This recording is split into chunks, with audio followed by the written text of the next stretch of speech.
ka-journey mga palangga!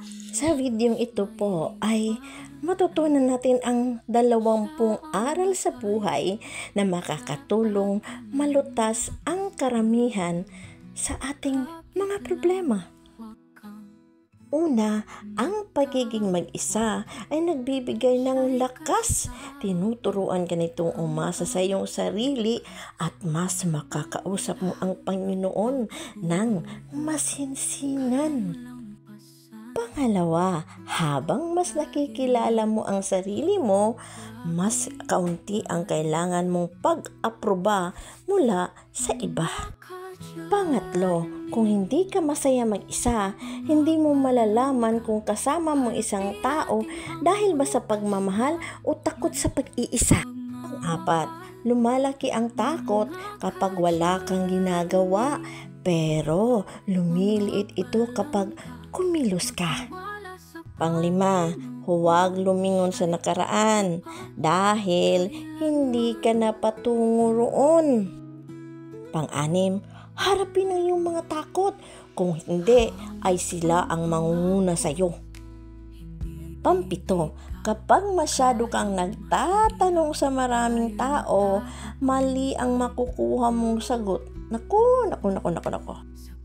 Walo, maging mabuti sa iyong sarili, sa iyong mga iniisip dahil palagi kang nakikinig dyan. Pang-siyam, gumawa lamang ng mga pangakong kaya mo talagang tuparin. Pang-sampo, ang sakit na galing sa iba ay madalas nagbibigay ng lakas na hindi mo makakamtan kung wala ito. 11, alam mo ba, madalas sinusubok ka muna ng buhay bago ka nito bigyan ng biyaya. 12, pagsisihan mo ang mga magagandang pagkakataon sa buhay na hindi mo tinanggap. Kaya dapat pag-isipan ng mga isa, huwag tanong ng tanong, nagkakamali ka tuloy.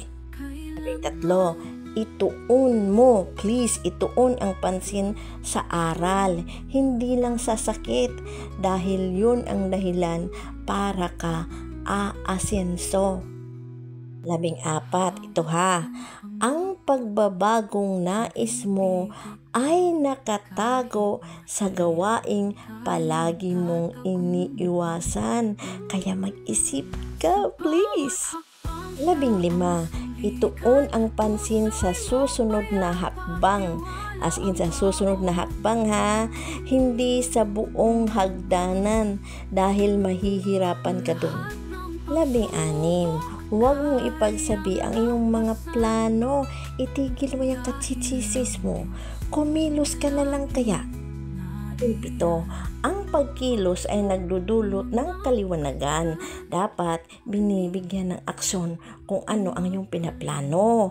Kung ang pag-iisip lang ay hindi yan nakapagpabago ng iyong buhay, yung iniisip mo lang, wala namang aksyon. 18, ito ha, ang pinakamabilis na paraan para magtagumpay ay magsimula at matuto habang nagpapatuloy. 19, kung patuloy mong pinagdududahan ng isang bagay, madalas alam mo, ay hindi yan para sa'yo. Ito po siya panghuli, pang-20. Kung walang boundaries ang isang tao sa iyo, siya po ay walang respeto. Mga ka-journey, mga palangga, to God be all the glory. Bye!